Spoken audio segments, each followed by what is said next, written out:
Welcome back to Baron's New Vegas Gun Guides. And now this is the weapon that I know so many of you have been waiting for and was one of the most powerful weapons, bar the nuclear option, in the Capital Wasteland.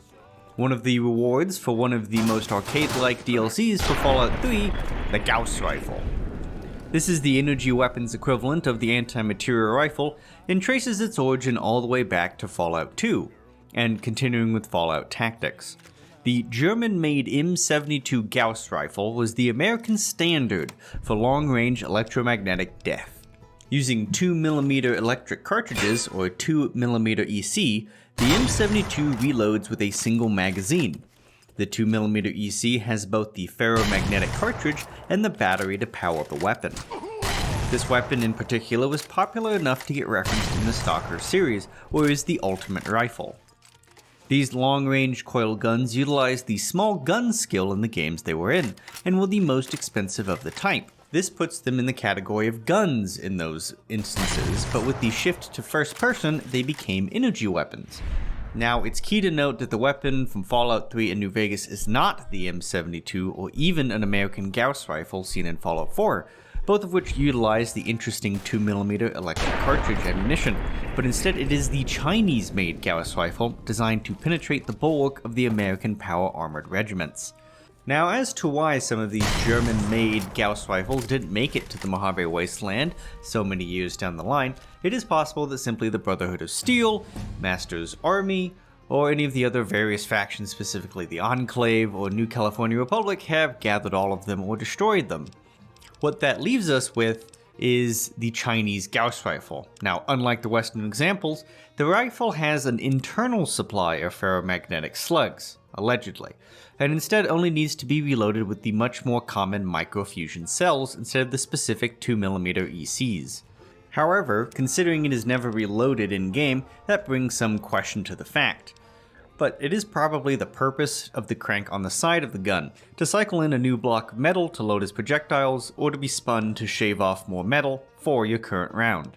Regardless, it functions much the same way, being a powerful and accurate rifle that can easily penetrate heavy armor. And this was all the more important to the Chinese, who were badly outmatched by the endless march of invulnerable soldiers from America. As such, it features more coils in the German version to boost the already impressive damage. Now, as to why a Chinese Gauss weapon ended up in the hands of a Mojave mailman, it seems to be a case of spoils of war, and an additional fact of trying to reverse engineer the weapon for cheaper and faster production of these potent weapons to the front lines. Now, why the Americans needed such a powerful weapon whenever the Chinese hadn't invented power armor, who knows? But that being said, the Gauss rifle is by no means common in the Wasteland, and only slightly more common than the single example that was in the Capital Wasteland. Regardless, the accelerated ferromagnetic slugs that it puts out are undaunted in its power, and for anyone that chooses it as their weapon of choice, will have to contend with a crazily hungry weapon that leaves nothing but exploded corpses in its wake. Now, to finally put a number to it, since we've talked it up so much, the Gauss rifle does a massive 120 damage per shot, 10 more than the anti-material rifle it is mimicking, and capable of much more due to its use of microfusion cells. It also has the native -2 DT on top of it that all energy weapons share, which, for that ludicrous damage, you won't even notice. Now, it does have a fire rate of 3 attacks per second, but it has to reload after each shot, so it is actually one shot about every 2.3 seconds with animation windup time to consider. In Fallout 3, this was indicated by the 1 max ammo capacity, but in New Vegas, the magazine capacity has been buffed to 5, which it uses up every shot. Now, this seems to be the disadvantage of all that extra power and that 1-shot capacity, instead of 20 shots like the M72. Now, this would explain the stated DPS of 360, but that is impossible outside of God mode. The expected DPS, or the sustained DPS, is 45, which is quite like the anti-material rifle with its very slow rate of fire.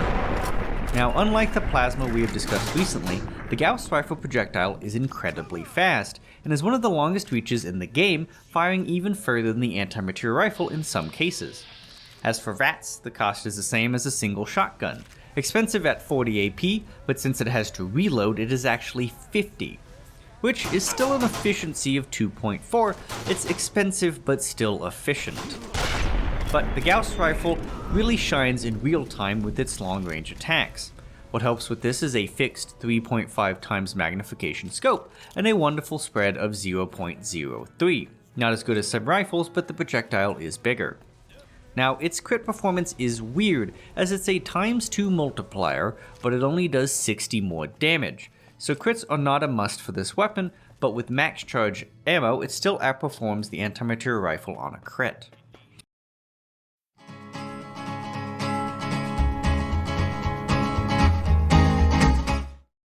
So the Sino-American Gauss Rifle is an interesting thing, a single shot and high power rifle, but at the peak of technology. It is going back to basics, but with the cutting edge of tech. Only needing 75 energy weapons, there is still learning needed to use this weapon, but it is not too complicated. And with a weight of 7, it only needs 5 strength, meaning it is still nerd friendly. For the damage it does, it is by far the lightest option when ammo weight is not a factor. Now, what might surprise you about the Gauss Rifle is the price. At only 3,000 caps, it is almost half the price of the anti-material rifle, and only a bit more than other high-end energy weapons. Now, keeping with the trend of fragile energy weapons, the Gauss Rifle is no different, only being able to fire 395 standard shots, a little bit less than the anti-material rifle's 470.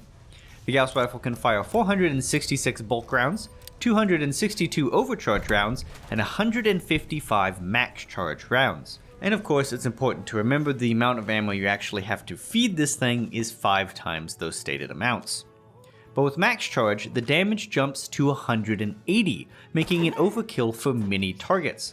With a headshot, that damage is 360 base before crits or anything else. Now again, the ammo, microfusion cells, are in chunks of 5. For standard ammo, which costs 3 caps per round, or 15 per shot, it still gives you the -2 DT you expect from energy ammo, although it's completely worthless now. Overcharge ammo costs 5 caps per round, or 25 per shot, and can be made for 3 standard for 2 overcharge, 15 standard for 10 overcharge, which gives you 2 shots. This requires more money to start than using small energy cells to make money, but whenever you're using the Gauss Rifle, you really shouldn't be thinking about that. The overcharge microfusion cells do 25% more damage and reduce enemy DT by 5, but shortens the gun life by 50%. Now, the reduction of enemy DT is not important, but the extra damage is massive on this gun. The max charge ammo costs 5 caps per round, 25 per shot as well, but takes 5 standard for 2 max charge ammo, means it takes 25 standard rounds to get 2 shots out of the Gauss Rifle. This increases damage by 50% and reduces enemy DT by 10, which makes it quite capable of killing just about anything in 1 shot or 2.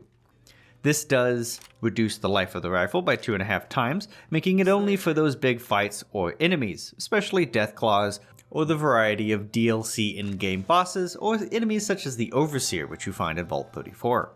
Now finally, the budget option for those that found the Gauss Rifle but didn't have enough caps. Bulk ammo is the last type, costing 100 caps for a box of 100. It costs 5 caps per shot, making it the cheapest way to feed your rifle for sure, but it is the usual 85% damage and wear rate. But with the Gauss Rifle, 85 damage is probably all you need for most humanoid enemies.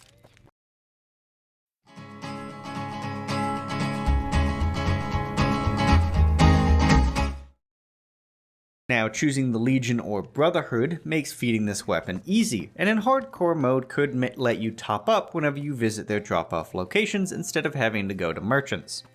Now, there is a unique, but it does come at a terrible cost for some people that care, and that cost is the Alien Blaster, a long-time staple of Fallout. You can either get the Alien Blaster or this unique. It is only available if you do not take the Wild Wasteland perk, but unlike the Alien Blaster, it has replenishable ammo. Found in the hands of several mercenaries in the northwest, near the entrance to the mountains in Jacobstown, these mercenaries are hostile and therefore a guilt-free source of weapons. The YCS/186, named after the Your Console Sucks forum of the Something Awful forums, which had a forum ID of 186, The YCS/186 is a rust sandy colored Gauss rifle that is more durable at 495 standard shots and features 15 coils instead of the standard 11. This ups the damage to 140 with crit damage at 70, and the weight from 7 to 8, but with the same requirements.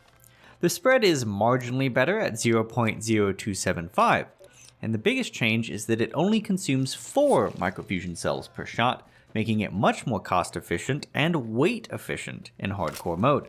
The YCS/186 is probably the perfection of the Gauss rifle.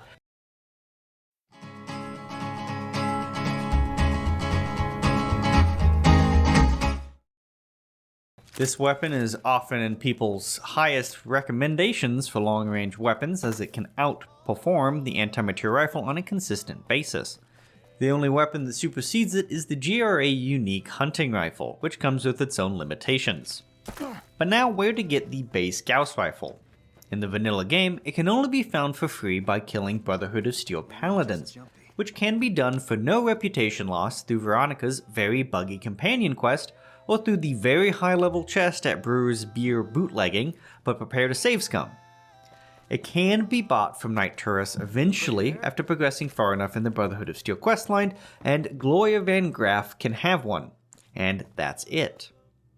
In conclusion, the Gauss rifle is a wonderfully straightforward weapon. It sounds powerful, it is powerful, and it is hungry. It is capable of doing ridiculous amounts of damage and serves as the ultimate sniper weapon for energy users in the same way as the anti-material rifle is for gun users, or the Fat Man for explosive users. But the rarity of the gun and the lack of prominence in the promotional material make the Gauss rifle a rarer choice. People coming straight from Fallout 3 might be disappointed in it, but there are mods to fix that pain of the heart.